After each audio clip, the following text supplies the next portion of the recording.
Fanomezana manokana mahakasika ny rivo-doza Eloazy voaray ny 7 janoary 2022 tamin'ny 10 ralina.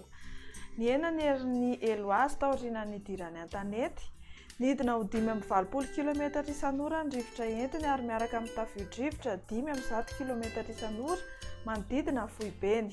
Anohidiany amakivaky ny tapany avaratra Nalanjorofo sy Sofia izy mandritra ty alina ity ary toy enatra ny heriny. Ny faritra Nalanjorofo no mety mbola ahitana rivotra mafimafy mandritra ny alina. Dia mihotoy izao ny filazana fampitandremana mahakasika ny Eloazy, filazana loza mitatao na filazana miloko mena ho an'ny faritra Sava Analanjorofo, ny distrika Bealana ny Befandriana Avaratra ary Mandritsara. Filazana loza manambana kosa na ny miloko mavo an'ny Toamasina Voalohany sy Faharoa ary Alaotra. Foana ny filazana voarain'ny Abrikaville, Vatomandry, Manoro ary ny distrikany Moramanga. Tsy mitsahatra izahay manentana ny mponina amin'ireo toerana narain'ny filazana fampitandremana mba hanaraka ny toromarika omeny manam-pahefana eny fotony.